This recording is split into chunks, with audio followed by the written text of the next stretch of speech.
Hello, moi c'est Lucas, photographe et vidéaste. J'ai créé ce podcast Conseiller d'orientation. Je reçois un invité toutes les 2 semaines pour parler de son parcours, de ses réussites, pour que toi, sorti de bac ou en réorientation, tu puisses avoir les clés en main et les réponses à tes questions. Et aujourd'hui, on reçoit Lorraine, créatrice de la marque de bijoux Lorella. On va revenir sur son parcours, ses conseils et sa vision. Salut Lorraine, comment ça va ? Salut Lucas, très bien et toi ? Ça va très bien, très bien. En tout cas, merci d'avoir accepté d'être venu sur le podcast. Merci pour l'invitation. C'est normal en vrai. Donc Lorraine, tu as une marque de bijoux qui s'appelle Lorella. Oui. Et en vrai, on va prendre 30 minutes, 45 minutes pour parler un peu de cette marque-là, voir un peu ce que tu fais, comment tu t'y es pris pour pouvoir construire un peu ce petit compte Instagram avec du coup tes bijoux. Et puis voilà. Ça marche, c'est parti. Et on va revenir un peu là au niveau du sortie de bac. Qu'est-ce qui s'est passé sortie de bac ? Est-ce que tu as fait tes études dans... Justement, je sais pas s'il y a des études spécialisées, tu sais, pour pouvoir créer des bijoux, mais comment ça s'est passé ? Est-ce que t'as... Alors, il existe des études spécialisées, mais je les ai pas faites. Ok. Ça veut dire que j'ai eu mon bac, j'étais déjà dans la filière commerce. Ouais. Donc après, je suis partie sur un DUT Tech Deco. Ok. Donc il était en 2 ans à l'époque, il me semble que ça a un peu changé depuis. Ouais. Et c'est là que j'ai découvert un petit peu tout ce qui est communication, tout ça. Donc c'est cette voie que j'ai décidé de suivre. Okay. En bac plus 3, je me suis spécialisée en communication du coup. Ouais. Et j'ai fait un job d'été entre les deux, chez Histoire d'Or. Okay. Et c'est là que j'ai découvert l'univers des bijoux et plus globalement l'univers du cadeau. Okay. Et j'ai adoré ça, en fait, le fait d'être au contact avec la clientèle qui cherche un bijou, qui cherche à offrir. Ouais. J'ai vraiment adoré tout cet univers-là.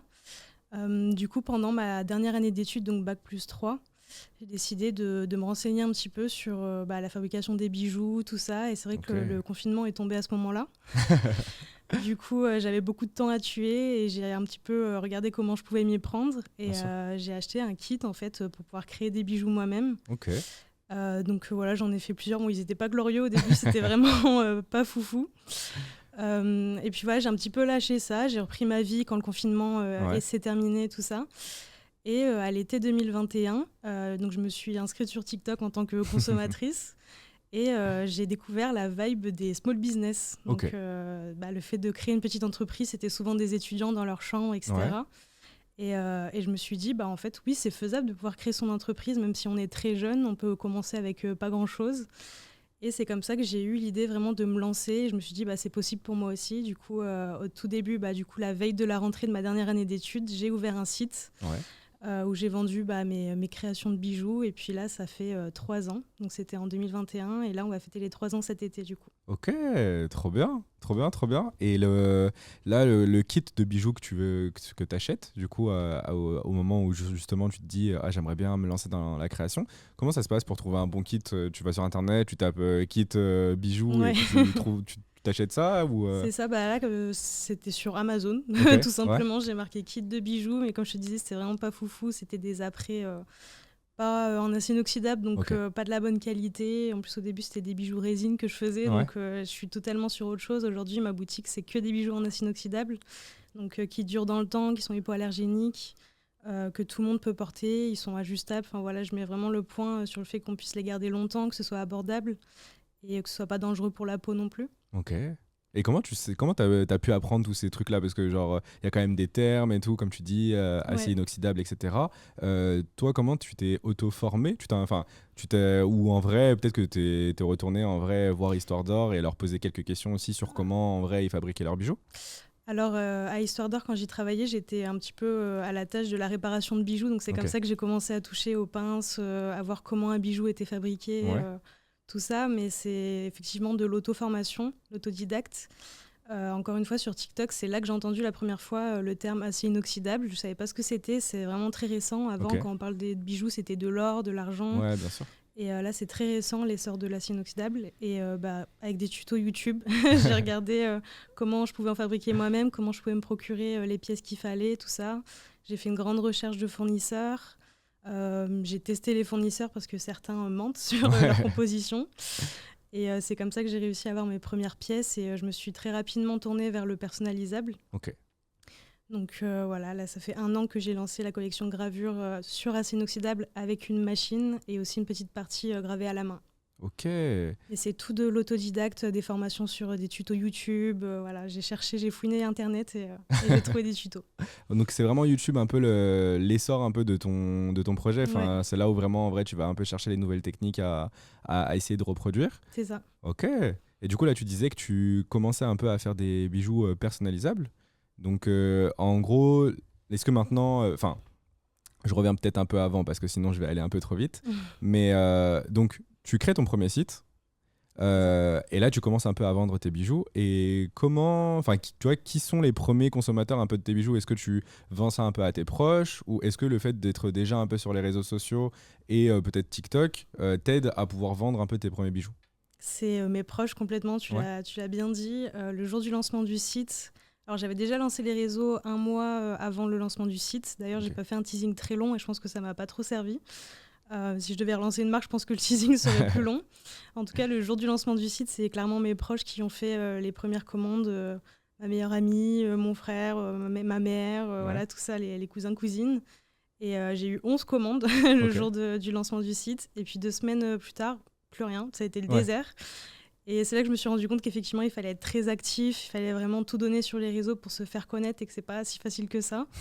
Et du coup, le premier mois a été calme. Et dès le deuxième mois, j'ai eu des commandes assez régulièrement. Petit à petit, ça fait qu'augmenter. Ok, donc aussi le fait que tu aies fait des études aussi un peu en communication, ça t'a quand même un peu aidé à pouvoir te dire, genre rapidement surtout, que en vrai, une marque, elle a quand même besoin d'un outil de communication pour pouvoir montrer un peu les nouveautés ou même les produits que tu vends, quoi. Ah, carrément, la communication, c'est vraiment au centre du coup de ma stratégie, comme je me fais connaître grâce aux réseaux sociaux. Ouais.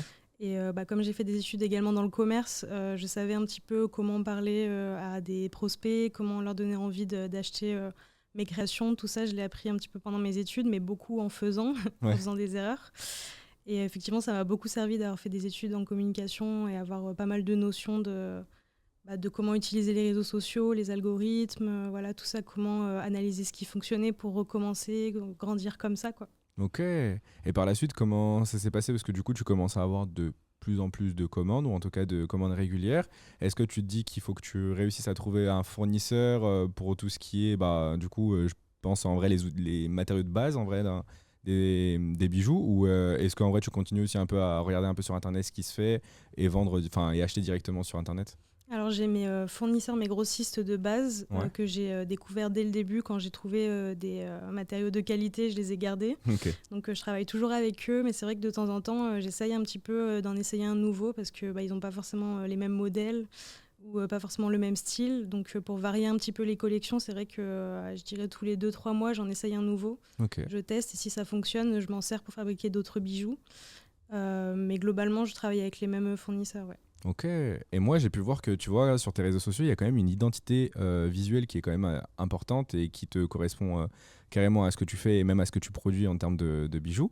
Comment tu as réfléchi un peu à un peu cette DA globale de ton projet, genre même au prénom, enfin tu vois, genre Lorella du coup au nom de la marque, comment t'es venu un peu de trouver ce nom? Alors Lorella, c'est le mélange entre mon prénom et celui de ma maman en espagnol. Ok. Parce que c'est mes origines, donc Stella et Lorena. Okay. Donc c'est elle qui a trouvé ce nom et je l'ai trouvé parfait parce que j'arrivais pas à trouver de nom qui correspondent vraiment à ce que je voulais. Et en fait, c'est vraiment tout en lien parce que c'est les valeurs de famille, de partage, de bienveillance, tout ce que ma maman m'a inculqué finalement, que j'ai essayé de retranscrire dans la DA de ma marque, donc avec des couleurs douces. On est beaucoup sur du beige, du marron. En termes d'univers, on voit des images de pampas, de fleurs douces. C'est vraiment tout un univers un petit peu comme ça, tout cocooning, quoi.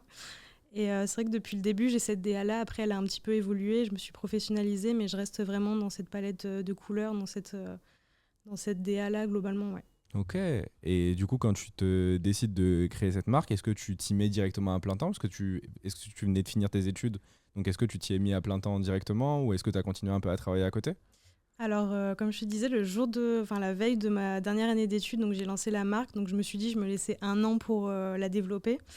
Au bout d'1 an, ça marchait plutôt bien. Je pouvais me verser un petit peu de sous. Donc, je me suis dit, pourquoi pas me lancer. Je voulais pas continuer mes études dans tous les cas, mais là où j'ai fait mon alternance, donc en communication, me proposait un CDI. Okay. On me proposait un CDI, donc j'ai décidé d'accepter, mais je l'ai négocié à mi-temps. Ouais. Donc je suis partie pour ce CDI-là et finalement j'y suis restée 6 mois et j'arrivais pas à suivre la cadence, donc j'ai arrêté ce CDI-là et depuis je suis à mon compte à 100%. Ok. Et comment ça fonctionne un peu la création d'une marque pour tout ce qui est un peu statut, etc. Genre là actuellement du coup tu es en auto-entreprise, c'est ça? Ouais. Donc en gros, comment t'as su déjà que c'était ce statut qu'il fallait pour une marque et comment t'as fait pour pouvoir justement te lancer, tu vois, genre et lancer ta structure? C'est pareil, j'ai fouillé Internet, Ouais. j'ai regardé comment lancer son entreprise le plus simplement et rapidement possible, sachant que j'étais étudiante, donc j'avais pas de capital à investir au départ, seulement l'achat des premiers matériaux, des fournitures, etc. Et je suis rapidement tombée sur l'auto-entreprise, donc c'était le statut qui ne coûtait rien, clairement, à part le dépôt de la marque, j'ai pas versé d'argent au début. Okay. Les démarches étaient très rapides, il me semble que ça s'est un petit peu complexifié cette année ou l'année dernière, mais en tout cas c'était très rapide pour moi. Il me semble qu'en 1 mois j'avais mon numéro de SIRET et c'était parti. Okay. Donc voilà, c'était vraiment le statut parfait pour commencer sans prendre de risques et évoluer petit à petit. Voilà, c'était vraiment le plus pratique et c'est celui que j'ai choisi en tout cas, et je pense que beaucoup qui commencent choisissent celui-ci. Ok, parce qu'en vrai je réfléchissais, je me suis dit quand même une marque c'est quand même de quelque chose d'assez gros parce que du coup on te rajoute quand même pas mal de casquettes. T'as la casquette d'entrepreneur, t'as la casquette de créatif parce que c'est toi qui vas venir créer. Après tu dois gérer toute la logistique aussi, plus la communication. Et tous ces outils un peu de logistique, etc. Toi, comment tu l'as appris aussi et comment tu t'es renseigné pour te dire, ok, bon bah, je sais que je vais faire tel emballage dans telle chose, je vais l'envoyer, etc. Pour qu'au moins, je suis sûr que dans, je sais pas, par exemple, 2 semaines, la personne reçoit son bijou. Alors c'est vraiment rapide, hein, c'est en 2 jours. Ouais, ok, trop bien. Ce qui est bien avec les bijoux, c'est que c'est vraiment très petit, ça prend pas beaucoup de place, donc je savais que j'allais pas avoir le format colis par exemple. Ouais, bien sûr. Et ça, je l'ai su en allant à la poste, tout simplement. J'ai pris rendez-vous avec un conseiller à la poste et il m'a expliqué que pour ce grammage-là, parce que ça va jusqu'à 50 grammes, 100 grammes pour les commandes un peu plus... les plus grosses commandes de bijoux, c'est un petit timbre tout simplement de lettres, en fait, format lettres. Et donc c'est comme ça que j'ai su que je pouvais juste déposer mes enveloppes. Donc au début c'est des enveloppes bulles, après j'ai un petit peu glow up au niveau du packaging. Je suis passée sur des petits cartons, mais toujours au format lettres, même si c'est des petits cartons. Comme ça il n'y a pas un surplus pour le client et pour moi non plus. Et c'est vrai que c'est des lettres suivies, donc en 2 jours les clients peuvent suivre déjà leurs commandes et ils les reçoivent très rapidement. Ok.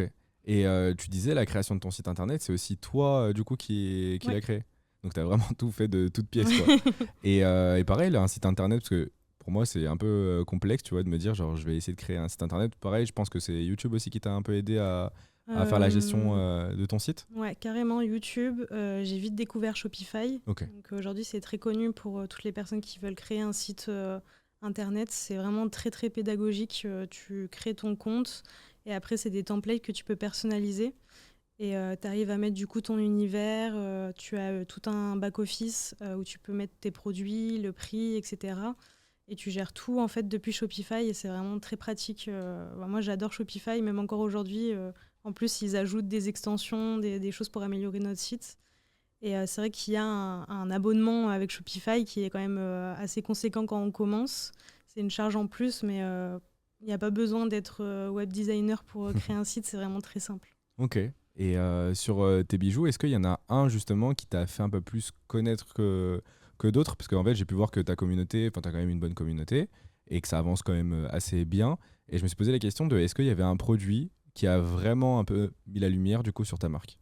Alors, il y a un produit, quand j'ai lancé la gamme personnalisable, qui est un collier qui s'appelle Inaya avec une initiale tout simplement. Donc, c'est les toutes premières collections personnalisées. Okay. Mais ce qui a un petit peu accéléré le fait que ma marque se fasse connaître, c'est une influenceuse. Okay. Elle s'appelle Fleur Fratacci. Et en fait, c'était son anniversaire et j'ai décidé de lui envoyer un colis comme ça en gifting parce qu'elle avait mis son adresse pour recevoir des lettres à l'époque. Ouais. Et du coup, comme j'adore cette influenceuse, j'ai décidé de lui faire un colis personnalisé avec un chiffre qui est important pour elle, vraiment un petit mot et tout. Et je m'y attendais pas, mais elle a fait une vidéo dessus où carrément elle pleurait quand elle a ouvert la commande. Et c'est vrai que cette vidéo, elle a fait presque 1 million de vues peut-être, je pense. Et du coup, moi, dans ma communication, je savais qu'il fallait que je dise, regardez, Fleur, Ouais. elle a reçu mon colis, elle parle de ma marque, tout ça. Et mes vidéos ont aussi pas mal fonctionné. Et c'est vrai que ça a beaucoup accéléré à ce moment-là. Ok, donc en gros, tu as eu un peu ce pic, on va dire, de croissance grâce à cette influenceuse. Mais toi, tu as quand même suivi un peu aussi ta stratégie aussi de publication. Donc tout ce qui est Reels, c'est ça aussi qui t'a un peu aidé à pouvoir mettre en lumière ton travail? Carrément, oui. C'est le fait d'avoir été très active depuis le lancement de la marque. Je pense qu'il n'y a pas un jour où j'ai pas posté de story, par exemple. Ok. Les publications, les réels, c'est vraiment très fréquent, je dirais tous les 2 jours. Même Ok. s'il y a des semaines où on s'y perd un peu, Ouais, c'est bien normal sûr. quand on est un peu dépassé par le travail ou quoi que ce soit. Mais c'est vrai que j'ai toujours été active, la communauté a toujours suivi, donc je pense que c'est aussi ça qui rend le travail visible, quoi, Bien parce sûr. que c'est les algorithmes, c'est ce qu'ils veulent, Ouais. de la publication constante, et c'est comme ça que je me suis fait connaître aussi, c'est sûr. Ok. Et donc tout ce qui est shooting produit ou même Reels un peu produit, c'est toi aussi qui le fais? Est-ce que tu travailles avec une équipe? Est-ce qu'il y a des gens maintenant qui viennent un peu t'aider sur la création de contenu? Alors non, je suis encore seule pour la création de contenu. C'est vrai que c'est la partie que je préfère le plus. Ok. En dehors de la fabrication des bijoux où je suis dans ma petite bulle, la communication, c'est vraiment mon truc. Donc c'est vrai que j'ai toujours plein d'idées. Bon, parfois, il manque un peu de temps pour les mettre en place. Mais non, je suis encore toute seule, ouais, pour tout ce qui est faire des setups, tout ça. Après, j'ai de l'aide très précieuse de mes cousines Ok. qui sont très jolies et qui font les mannequins à la perfection. Depuis 2 ans, elles sont là, et ma belle-sœur aussi. Dès que j'ai besoin de mannequins pour faire mes collections, elles sont là, elles répondent présent et ça fait des très jolies photos. Et je pense que ça a aussi un petit peu donné un aspect plus qualitatif à la marque parce que je shootais à l'appareil photo, c'est Bien pas sûr. des photos prises sur moi portées. Enfin voilà, je pense que ça a aussi donné un autre aspect plus qualitatif. Ok, donc L'Oréal, c'est vraiment une marque familiale pour le coup. Ouais, carrément. Parce que du coup, tu fais tout vraiment un peu avec ta famille et ça, c'est incroyable. Même mon frère, qui est monteur vidéo et cadreur, m'a aidé pour des campagnes pour la fête des mères, par exemple. Ouais. Mon copain aussi qui se lance dans le montage. Enfin, on est un peu tous, on s'aide entre nous et c'est vrai que c'est génial. Ok, incroyable. C'est quoi un peu une journée type du coup pour Lorraine qui justement gère cette marque? Une journée type, c'est que je me lève, je prépare mes commandes, je regarde un petit peu ce qui s'est passé sur les réseaux avec les publications de la veille ou du surlendemain. Ça dépend un petit peu voilà, de ce qui s'est passé sur les réseaux. Je me mets à jour, je réponds aux messages, aux mails pour que tout soit OK. Je prépare mes commandes, je vais les poser à la poste pour les envoyer le plus rapidement possible. Et après, je prépare la suite en termes de création de contenu. Qu'est-ce qu'il y a à shooter? Où est-ce qu'on en est au niveau de la sortie de la prochaine collection? Voilà, tout ça, c'est un petit peu tous les jours une mise à jour pour être sûr que je suis OK dans mes calendriers édito, Ok. dans les sorties de mes prochaines collections. Si je dois recevoir un colis prochainement, que je me laisse le temps de pouvoir le tester, de pouvoir créer mes modèles. Voilà, globalement, c'est ça. Ok, et du coup là tu parlais de planning édito, donc tu t'en es créé un du coup de Ouais. planning édito par mois? J'essaye de le suivre Ouais. au maximum. Ok, Mais juste ouais. pour les gens qui savent pas ce que c'est un planning édito, c'est juste un planning genre du coup des futures publications que du coup Lorraine mettra du coup sur son compte de marque de bijoux. C'est ça, on Donc, voilà. prévoit un petit peu en fonction de s'il y a des fêtes ou des événements ou ce dont on a envie de parler sur nos réseaux. On prévoit un petit peu les prochaines publications et du coup, il faut aussi prévoir les tournages, les Bien sûr, ouais. montages en amont. Ok. Et tes collections, est-ce que tu les penses enfin je veux dire, est-ce que tu les penses à l'année? Est-ce que tu sais déjà, par exemple, je sais pas, 6 mois en avance, tu sais que dans 6 mois, il y a tel produit qui sortira? Ou en vrai, tu le fais plus par rapport aux tendances aussi un peu actuelles et par rapport à ce qui se fait au moment présent? Ouais, c'est carrément en fonction des tendances. J'essaye toujours de m'inspirer de ce qui se fait actuellement et de le tourner un petit peu avec ma DA, ma façon de fabriquer les bijoux. Par rapport aux collections, l'année dernière, j'en ai sorti une tous les mois. Ouais. Et c'était assez lourd en rythme. Et finalement, j'avais un petit peu perdu ce truc, cette effervescence, je peux dire ça comme ça, de sortie de co. Et finalement, cette année, j'ai décidé d'en sortir une par saison. Donc là, cette année, il y a eu mars, juin, septembre et il y aura décembre. Ok. Donc ça fait vraiment un mood, un univers par collection. Donc là, par exemple, celle-ci, c'était la collection d'été. Ouais. Donc j'ai vraiment réfléchi en fonction de les tendances actuelles, ce que les personnes aiment porter l'été. Donc c'est plus des perles, c'est plus des chaînes de cheville, voilà, c'est des bijoux différents quoi, de d'habitude qui sortent un petit peu de l'ordinaire. C'est comme ça que je les pense et je m'inspire beaucoup aussi sur Pinterest. C'est une grande source d'inspiration, il y a toujours plein de contenus, c'est indéfini et à chaque fois je m'inspire, je crée, je teste, je fais des petits dessins, des modèles et après je prends ce qu'il y a à prendre. Ok, incroyable. Et pour toi, cette marque de bijoux, est-ce que le fait de... Parce qu'en fait, on parle de plein de casquettes un peu différentes, tu vois, et je me posais la question de, est-ce que genre pour toi, est-ce qu'il peut avoir une évolution, tu vois, un peu de toutes ces... Comment dire? Attends, je vais reprendre. Je suis perdu dans ma question. En fait, plus sur la partie... Bah non, en fait, il n'y a pas d'évolution sur cette partie. À part embaucher, ouais. c'est ça, grandir comme ça. C'est plus niveau ça. Ouais. Non, en vrai, c'était plus... je vais reprendre. Et du coup, cette marque... Désolée. Pas de souci. Et du coup, cette marque, pour toi, j'ai l'impression que ça t'a quand même beaucoup apporté en termes de compétences et de qualité. Est-ce que tu vois vraiment la différence entre le moment où justement tu étais encore à l'école et le moment actuel de ta marque? Ah ouais, carrément, créer sa marque, c'est très formateur, ça fait grandir très vite, surtout quand on a 19 ans et qu'on n'y connaît pas grand-chose déjà au monde professionnel. Et ça apporte quand même pas mal de responsabilités parce qu'on y met son argent, son temps, son énergie. Et surtout quand on décide d'être à 100% à son compte comme j'ai fait moi, sachant que j'ai un loyer à payer, voilà, j'ai des charges, tout ça. Donc c'est sûr que ça fait quand même pas mal grandir vite. Et je crois que c'était la question. Est-ce que pour toi, il faut des vraies compétences pour pouvoir créer une marque de vêtements ou en vrai, de bijoux, pardon. Je reprends. Est-ce que pour toi, il faut des vraies compétences pour ouvrir une marque de bijoux ou en vrai, une personne lambda pourrait en créer une? Ouais, je pense qu'à partir du moment où t'es passionné déjà par ce que tu proposes et pas que c'est un produit comme beaucoup font en dropshipping, ils choisissent un produit un petit peu au hasard et ils le vendent comme ça. Je pense qu'à partir du moment où t'es passionné par ce que tu fais, ce que tu vends, que t'es sûr que c'est un bon produit et que ça peut apporter aux personnes, si t'es passionné, tu vas vouloir te former, tu vas vouloir chercher les informations, comme je te disais tout à l'heure, fouiller Internet pour avoir toutes les infos que t'as besoin. Et c'est surtout le fait d'oser se lancer, de faire des erreurs. Faut pas avoir peur, faut pas se dire que tout doit être parfait dès le début parce que ça ne le sera pas dans tous les cas. Et une fois qu'on a fait des erreurs, on comprend ce qui fonctionne pas. On a des réussites et du coup, on se dit pourquoi ça a réussi à ce moment-là. Après, on recommence. C'est vraiment le fait d'essayer, on se trompe ou alors ça marche et on se sert de ça, quoi. Ok. Et tout à l'heure, tu me parlais du coup d'un nouveau truc que tu as pu mettre en place qui est du coup la personnalisation. Oui. Donc en gros, tu fais de la gravure, si je ne me trompe pas. Et comment tu fais pour pouvoir justement graver tes bijoux? Est-ce que tu disais que tu avais investi dans des machines, est-ce que ça fait partie de ces machines-là pour pouvoir justement personnaliser ces bijoux? Oui, alors la gravure, j'ai commencé à faire de l'estampage, donc c'est de la gravure à la main avec un clou et un marteau. Ok. Grossièrement, c'est ça, et du coup, ça martèle le métal. Ouais. Donc avec des poinçons, ça forme des lettres, donc tu peux former des mots, des phrases, rajouter des petites étoiles, des petits cœurs, tout ça. Et ça a beaucoup plu, donc c'est là que je me suis dit qu'il y avait quelque chose à creuser dans la personnalisation.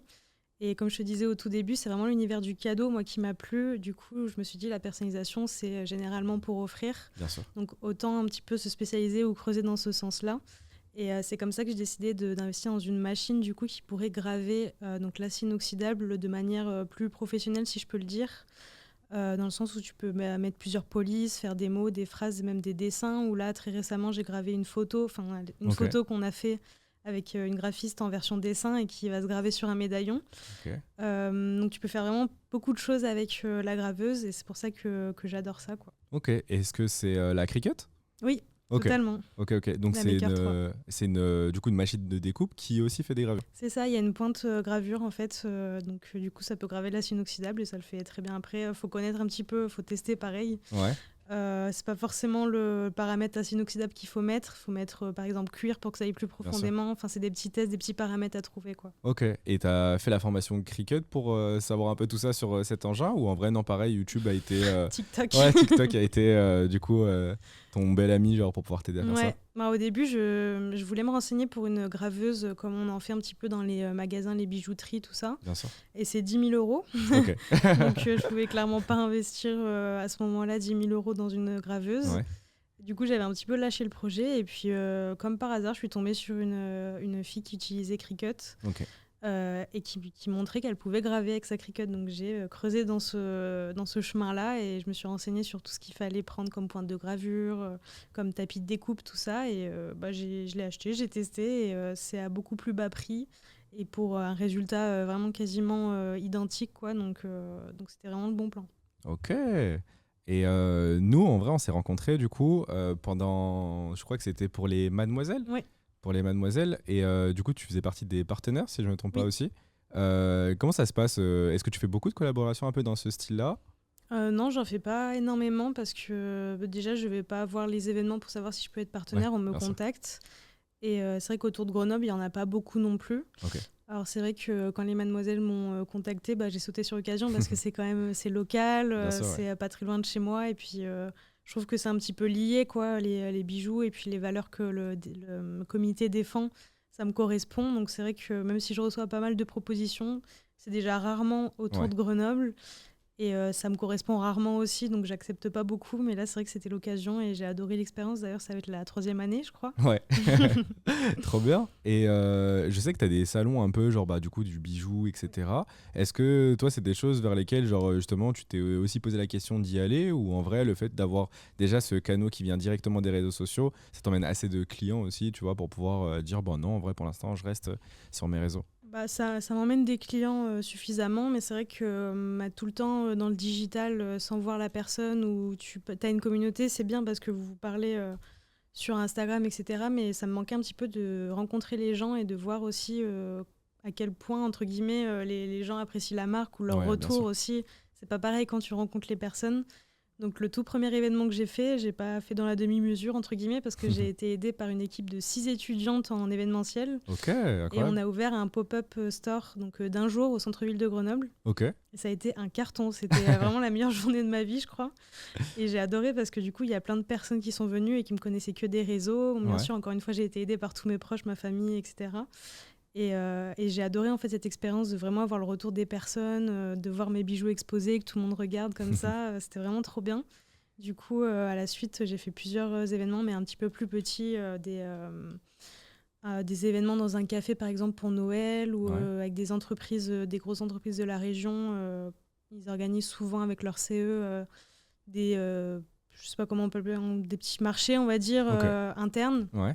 Et j'en ai participé à 2-3 de ceux-là. Et sinon, depuis, non, j'en ai pas fait d'autres. Ok. Mais dès que l'occasion se présente, Ouais. j'y vais. Ouais, donc le côté quand même relationnel client, il est aussi quand même important Ouais. pour toi, en tout cas, quand tu Ouais, quand, c'est pas justement pareil. quand tu vends tes produits, quoi. C'est autre chose, ouais, c'est sûr, c'est pas pareil. Ok. Et tu t'es déjà posé la question d'avoir peut-être potentiellement une boutique physique par la suite Alors, je me suis posé la question, mais je pense pas que c'est quelque chose qui me plairait. Je pense que c'est bien quand c'est occasionnellement. Ouais. Sinon, ça perd un petit peu cet aspect d'avoir des horaires, d'être obligé d'être présente. Surtout qu'au début, tu peux pas embaucher pour que quelqu'un t'aide et que vous alterniez ou quoi que ce soit. C'est pas quelque chose qui me plairait forcément, Ouais. non, je pense pas. Ok. Et imaginons qu'il y a une personne là qui veuille faire la même chose que toi, qui aimerait bien se lancer du coup dans une marque de bijoux. Est-ce que tu pourrais qu'est-ce que tu pourrais lui dire en tout cas en termes de conseils, tu vois, pour pouvoir se lancer? Alors mes conseils, c'est déjà de trouver sa patte, la chose qui lui plaît le plus, de pas faire ce qui se voit le plus, ce qui marche en ce moment, etc. Parce que ça marchera pas forcément pour elle. Il faut vraiment qu'elle trouve sa personnalité dans ses créations si elle veut fabriquer les bijoux, parce qu'il y a beaucoup d'achats-reventes. Ouais. Et puis vraiment apporter sa personnalité, parce qu'aujourd'hui il y a tellement de monde sur ce marché qu'il faut vraiment se démarquer, montrer de l'humain. Pourquoi on achèterait chez toi ou pas chez quelqu'un d'autre, qu'est-ce que tu apportes en plus, quoi. Ouais, bien sûr. Vraiment se démarquer et faire quelque chose qu'on aime et pas se forcer parce que ça se verra. Ok. Donc voilà, ce serait mon plus gros conseil, de rester soi-même, quoi, en gros. Ok, trop bien. Et est-ce que parce que il y a aussi le côté un peu packaging, etc. Donc les packaging, comment ça fonctionne? Est-ce que tu as dit que tu avais fait un petit step up, tu vois, comparé à avant? Est-ce que les packaging, c'est aussi toi qui les as un peu dessinés? Est-ce que pareil, tu as un fournisseur aussi qui te gère un peu justement tous ces paquets que toi tu commandes et que tu peux récupérer? Alors pour les packaging, comme je te disais, je suis passée de l'enveloppe bulle au carton. Donc les cartons, je les reçois vierges. C'est vrai que j'aime bien tout personnaliser dans le packaging. Donc je mets mon petit logo sur un autocollant que je mets sur le carton pour que ça fasse vraiment personnalisé. Et sinon, c'est des petites enveloppes que j'ai trouvées qui sont différentes. Je ne l'ai jamais vues ailleurs. Donc j'ai trouvé chez un fournisseur qui fait des packaging un peu différents. Mes cartes d'affichage pour mettre les bijoux, c'est pareil, c'est fait maison. J'imprime avec mon imprimante sur un papier spécial, je découpe au massicot. J'aime bien faire moi-même, quoi. Ouais. Après, j'ai des pochons et des écrins qui sont floqués, faits par un fournisseur. Ok, trop bien. Mais c'est vrai que les packaging, je vais pas spoil ici, mais il y a un petit glow-up encore qui va se passer où je vais me servir de la Cricut justement pour faire vraiment un packaging unique qu'on n'a vraiment jamais vu nulle part. Ok. Et c'est vrai que ça fait partie un petit peu de ma DA de proposer qu'on reçoive quelque chose qui n'est pas juste mis dans un pochon et envoyé comme ça, et que vraiment on a l'impression d'ouvrir un cadeau, de se sentir apprécié ou en tout cas considéré, qu'on ait vraiment une expérience client qui se retient et qui fidélise aussi, parce que les personnes adorent recevoir leur petit paquet Lorella. Ok. Et on va parler là justement un peu de l'avancée de ton projet. J'ai vu que justement tu étais lancé un peu dans une formation, si je ne me trompe pas. Formation, coach, community management et aussi du coaching. Ok. Et est-ce que tu peux nous en parler, nous dire un peu ce que c'est, en quoi ça consiste, et savoir un peu le projet, quoi. Alors, ça m'est venu au bout de 2 ans et demi de Lorella, où je me suis dit, ok, j'adore la com, mais je le fais que pour Lorella. Ouais. Et parfois, j'avais un petit peu de mal à me sortir un petit peu de la tête de la marque. Et comme j'ai fait des études dedans, je maîtrise le sujet, je me suis dit, pourquoi pas proposer mes services de communicante à d'autres entreprises. Bien sûr. Et aussi des entreprises qui commencent et qui n'ont pas qui n'ont pas fait de formation, ou alors qui n'arrivent pas à se faire connaître sur les réseaux comme j'ai pu faire moi. Ouais. Et du coup, c'est de là qu'est partie cette idée de devenir community manager. Parce que c'est ce que je fais déjà, mais du coup, autant le faire pour d'autres entreprises et en aider d'autres. Donc ça a commencé en janvier 2024. Donc j'ai rapidement eu des clients. Ouais. Et j'ai rapidement eu aussi de la demande de la part d'entrepreneuses qui venaient de commencer et qui n'ont pas le budget pour prendre un community manager. Bien sûr. Et qui avaient besoin de conseils, ou en tout cas qui voulaient vraiment prendre des séances avec moi pour que je leur explique comment elles peuvent faire sur leur réseau. Ok. Et y a deux filles qui sont venues me voir et c'est de là qu'est partie cette idée de faire aussi une petite activité de coach, quoi, accompagnatrice dans la communication. Ok. Et du coup, j'ai dû un petit peu créer un programme au dernier moment comme ça. Elles étaient un petit peu bêta-testeuses pour me dire est-ce que ça va, qu'est-ce que tu veux parler de, je sais pas, la stratégie de hashtag, ou est-ce qu'il y a des choses en particulier que tu voudrais ajouter. Et finalement, elles n'ont pas trop bougé le programme, il était bien comme ça. Elles ont toutes les deux adoré les 4 séances. Il y en a même une qui est revenue me demander de faire une autre séance personnalisée pour vraiment avoir une stratégie sur mesure pour elle. Okay. Donc on a rajouté une séance à son panel de 4 séances, et elle a adoré. Donc je me suis dit pourquoi pas, si je peux aider aussi à d'autres entrepreneurs qui puissent vraiment se développer à plus bas coût, parce que c'est quand même un budget mensuel, un community manager. Et j'ai adoré l'expérience. Donc voilà, c'est 2 activités en plus de la marque. Ok, et c'est les personnes, quand elles prennent du coup ta formation, c'est en physique, je veux dire, tu les aides, enfin vous voyez genre un endroit et tu vas les aider, ou c'est en ligne à travers les réseaux, ou même peut-être en Teams ou par webcam, je sais pas. C'est par Zoom, c'est Zoom, en visio totalement. Okay. En fait, on fait la séance, donc il y a un petit programme, c'est un petit diapo que je fais moi, en fait, que je partage sur mon écran. Elles sont derrière la caméra et on discute pendant 1 heure. Et à la fin de la séance, je crée un workbook, vraiment où on reprend tout ce dont on a parlé, où elles peuvent vraiment appliquer ce qu'elles ont appris à leur marque. Ouais. Et une fois qu'elles ont terminé ce workbook, elles me l'envoient, je leur corrige, je leur fais des retours. Et jusqu'à qu'elles aient validé leur workbook, on passe à la séance suivante. Ok.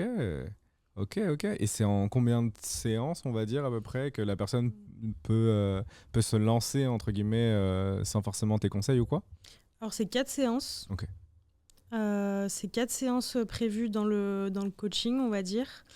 Elles sont vraiment très complètes, et on prend vraiment le temps, enfin moi en tout cas je prends vraiment le temps de leur expliquer les choses, de leur faire des retours. Et vraiment, tant qu'elles n'ont pas validé la séance 1, on passe pas à la 2 parce que c'est vraiment dans l'ordre chronologique. Et comme je te disais, la première coachée, elle est revenue vers moi pour une séance sur mesure, mais elle m'a dit, ton coaching, il m'a totalement servi. Il était vraiment complet, elle voulait vraiment juste des conseils supplémentaires. Et sinon, 4 séances, c'est bouclé, quoi, ça suffit. Ok, incroyable. Trop bien. Si jamais il y a des personnes qui ont envie d'avoir un peu de coaching, passez directement en DM comme ça, elle pourra vous aider peut-être sur la stratégie ou sur tout ce que vous voulez au niveau de la communication, quoi. Carrément. Ok. Et si tu pouvais changer quelque chose là dans ta carrière ou en tout cas dans ton projet de marque, est-ce qu'il y a des choses que tu changerais ou pour l'instant tu resterais sur la même voie? Alors, quand je me suis lancée vraiment tôt, Ouais, c'était un petit peu immature, on va dire, le début du projet. J'ai vraiment tout fait, un logo avec Canva, un ok. site internet un petit peu bancal. Maintenant, j'ai refait mon site internet en investissant dans des templates un peu plus élaborés, un peu plus Ouais. professionnels. Donc, ce que je referais, c'est vraiment de prendre le temps de même m'entourer de professionnels qui peuvent me faire un logo. Par exemple, j'ai travaillé encore avec une étudiante qui est venue vers moi et qui m'a créé un logo pépite. Ça, c'est pareil, c'est un petit spoil parce que je dois faire un rebranding du coup. Ok. Et du coup, ça rend vraiment la marque plus professionnelle, tout ça. Donc, moi, ce que je referais, c'est de prendre un petit peu plus le temps de m'entourer et de faire les choses vraiment quali, vraiment bien. Mais comme j'avais 19 ans, et à ce moment-là, j'aurais pas pu faire mieux, je Ouais. pense, en réalité. Mais si je lance une deuxième marque, c'est ce que je ferais. Ok, bah écoute, j'ai l'impression qu'on a fait un peu le tour un peu de ton projet. En tout cas, merci, c'était super cool. Bah, merci à toi. C'était vraiment grave cool et tout, et grave intéressant. Et je pense que justement, il y a plein d'aspects au niveau de ta marque et plein de casquettes que tu as qui sont hyper inspirantes. Donc j'espère que ça pourra inspirer toutes les personnes qui nous auront écoutés. Ouais, j'espère. Bah, je pense que c'est même sûr. Et peut-être petite dernière question. Si tu devais inviter quelqu'un, ou en tout cas une ou deux personnes à venir parler de leur projet, ou même de ce qu'ils créent, tu vois, est-ce que tu aurais une ou deux personnes en tête à me proposer? Alors, j'ai une personne, c'est mon Ouais. frère, comme je te disais tout à Ok. l'heure, qui est monteur et qui est vraiment très fort dans ce qu'il fait. Il travaille avec des grands youtubeurs maintenant. Et il a vraiment un beau parcours. Et d'ailleurs, il avait témoigné, il avait fait une intervention dans une prison pour aider les jeunes en réinsertion. Ok, Ça incroyable. avait inspiré beaucoup de personnes, donc je pense que je dirais lui. Ok. Si tu veux Eh l'inviter, il aura beaucoup de choses à raconter. je pense. Carrément. En vrai, je pense qu'on va essayer de lui envoyer un message pour essayer qu'il vienne nous parler un peu de ce parcours, et surtout qu'il a l'air pareil, autant inspirant que toi. Donc C'est gentil. ça va être trop cool. En tout cas, merci Lorraine, c'était super cool. Merci à toi.